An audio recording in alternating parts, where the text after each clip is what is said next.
सिद्धार्थ गौतम बुद्ध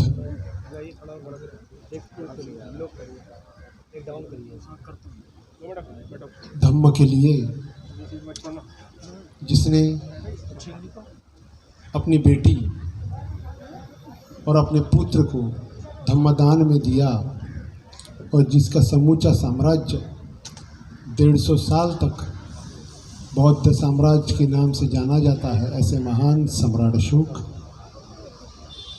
भारतीय घटना के शिल्पकार, हम सब पीड़ितों के महासूर्य परम पूज्य डॉक्टर बाबा साहब अम्बेडकर,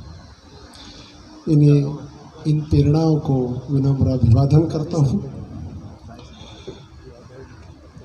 जो कि हमने तय किया है और हम ये जानते हैं कि समता सैनिक दल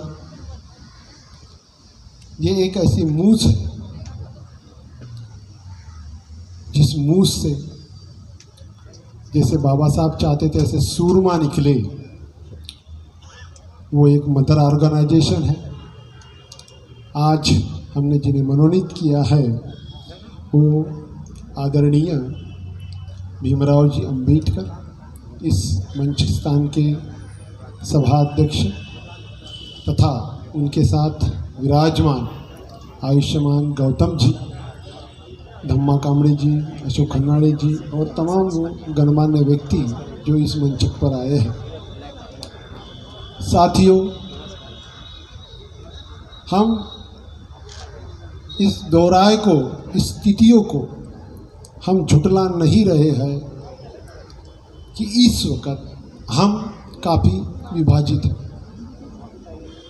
मगर हमने लड़ाई का जो मादा है वो नहीं खोया है। हम बिखरे ज़रूर हैं,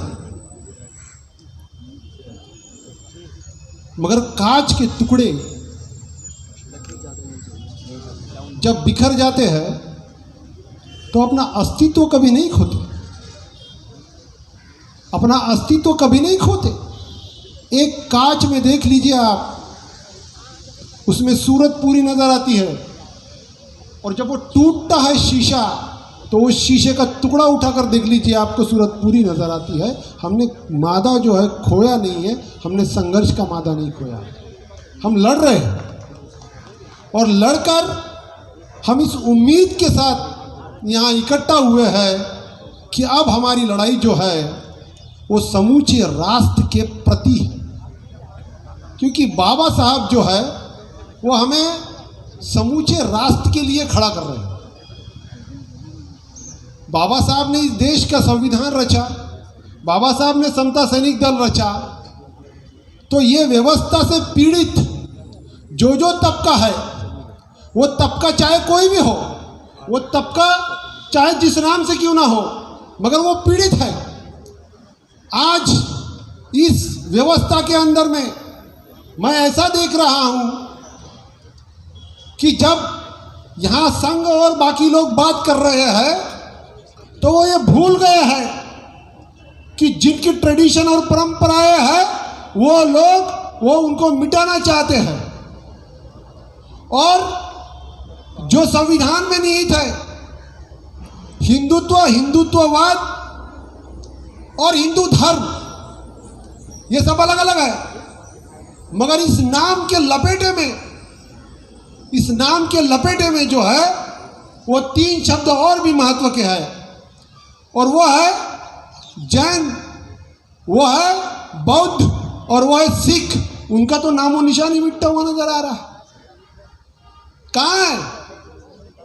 इस चक्कर में जो धर्म, जबकि संविधान में यह कहा गया है कि this is to be the religion, dharma, Hindu is a concept not religion, but the Bauddha dharma, Jain dharma and Sikh dharma is a religion. ऐसा स्पेसिफिक मेंशन होने के बावजूद जो है उनका अस्तित्व नहीं दिखता, और बहुत ही दुख की बात है। यह तमाम वर्ग जो है इसी कंसेप्ट को, जो उन्होंने बनाए हुए कंसेप्ट को, उसके साथ आगे जा रहा है। हम इसको सिरे से खारिज कर देते। इसलिए अब जिस भारत को रचना है उस भारत की रचना के लिए हम इकट्ठा आए। हम उस राष्ट्र की नींव को रखना चाहते हैं जो नींव बाबा साहब ने संजोई है। हमारा इकट्ठा आने का मकसद ये है, हम राष्ट्र के लिए इकट्ठा आना चाहते हैं और ये हमारा पैगाम है और ये हमारा आगाज है। हम ऐसी बुनियाद अब रखना चाहते हैं कि जहां अब समता सैनिक दल अपने राष्ट्र के रूप में जो है राष्ट्र की नींवों को फिर से संजोने के लिए जो है reconstruction of the India that is, और वो पैमाना क्या होगा? वो पैमाना होगा बुद्ध। हम बुद्ध को धर्म के रूप में नहीं, बुद्ध को the tradition of old India, इस भारत की सभ्य संस्कृति की जो रचना है उसके रूप में स्वीकार करते हैं। हम उसको पूजनीय के रूप में स्वीकार नहीं करते। वो एक अलग बात हो सकती है, किसी लोगों के लिए वो हो सकता है, हम इसको दोहराए नहीं करेंगे। किसी की भावनाओं को ठेस पहुंचाना यह हमारा मकसद नहीं। पर सबसे पहली लिपि जो यहाँ आई जहाँ से भाषाएं उत्पन्न हुई वो धम्म लिपि थी। हम उसको झुटलाएंगे? नहीं झुटते। ये राष्ट्र निर्माण का काम है। समता सैनिक दल क्या करेगा? राष्ट्र निर्माण का काम करेगा। हमारा निर्माण, हमारा संकल्प राष्ट्र निर्माण का है और वो नेतृत्व जो है हम भीमराव जी की इसमें देखना चाहते हैं। वो नेतृत्व जो है वो आज हमें मिल गया है, इसकी सबसे बड़ी खुशी की बात है। ये अगस्त हमें विंस्टन चर्चिल को जब पंतप्रधान बनाया गया था सेकंड वर्ल्ड वॉर के वक्त, तब उसे पूछा गया था तो उसने एक भाषण में 3 शब्द कह दिए थे, आपकी प्रायोरिटी क्या है?